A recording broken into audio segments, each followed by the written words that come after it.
রমজানের প্রেরণাই হচ্ছে ত্যাগ এবং ত্যাগের মহিমে আমরা যেন সকলে নিজেকে উজ্জীবিত করতে পারি। এখানের মানুষ আমাদের জন্য তাকিয়ে থাকে এবং প্রথম রোজা থেকে আজ পর্যন্ত আমরা সেহরি বিতরণ করছি। আশপাশের সকল ছিন্নমূল এবং দরিদ্র মানুষদের খবর রাখবেন এবং এই রমজানের আনন্দ তাদের সাথে ভাগাভাগি করবেন। আমরা আজকে অষ্টম দিনের মতো বাংলাদেশ গণতান্ত্রিক ছাত্র সংসদের পক্ষ থেকে ঢাকার ছিন্নমূল মানুষদের মধ্যে সেহরি বিতরণ করছি। আমরা আসলে দেখছি যে তারা আমাদের অপেক্ষায় থাকে, যেহেতু আমরা নিয়মিত এই সেহরি বিতরণ করে থাকি। তার অপেক্ষা থেকে আমরা কখন সেহরির খাবার নিয়ে আসবো। তারা প্রায়, আমরা যাদেরকে দিয়েছি তারা প্রায় প্রত্যেকেই রোজা রাখেন এবং তাদের মধ্যে মানে খাবারের একটা সংকট রয়েছে। আমরা এর মধ্য দিয়ে আসলে আমাদের তো সীমাবদ্ধতা রয়েছে, আমরা সবাইকে রিচ করতে পারছি না বা আমাদের সেই ক্যাপাসিটি নেই।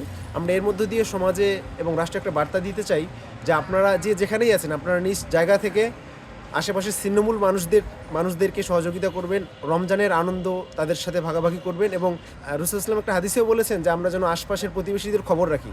তো আপনারা সেই প্রেরণায় উজ্জীবিত হয়ে আশপাশের সকল ছিন্নমূল এবং দরিদ্র মানুষদের খবর রাখবেন এবং এই রমজানের আনন্দ তাদের সাথে ভাগাভাগি করবেন। আলহামদুলিল্লাহ অনেক ভালো লাগছে।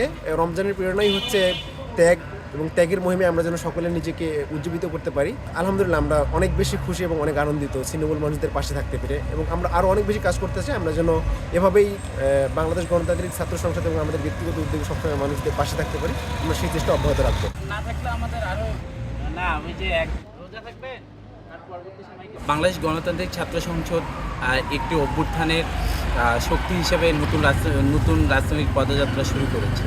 এই রাজনৈতিক পদযাত্রায় আমাদের মূল উদ্দেশ্য হলো দেশের নাগরিক এবং শিক্ষার্থীদের মাঝে একটি সুন্দর একটি পরিস্থিতি এবং সুন্দর পরিবেশ তৈরি করা।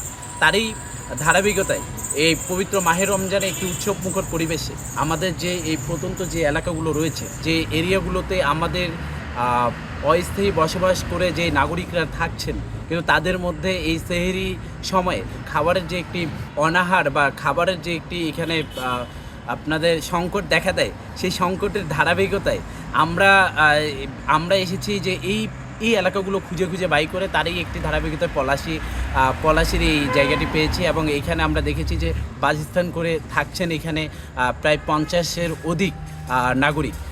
তাদের মধ্যে সেই খাবারটি আমরা বন্টন করছি এবং প্রত্যেকদিন এই যে কার্যক্রমটি চলছে সেহরি এবং ইফতার বিতরণে, তারই ধারাবাহিকতা আমরা সেই কর্মসূচিটি বাস্তবায়ন করছি। আমরা দেখুন এখানের মানুষ আমাদের জন্য তাকিয়ে থাকে এবং প্রথম রোজা থেকে আজ পর্যন্ত আমরা সেহরি বিতরণ করছি এবং আমরা আসছি, তারা খুশি হচ্ছে এবং তারা আমাদের প্রতি আস্থা রাখছে।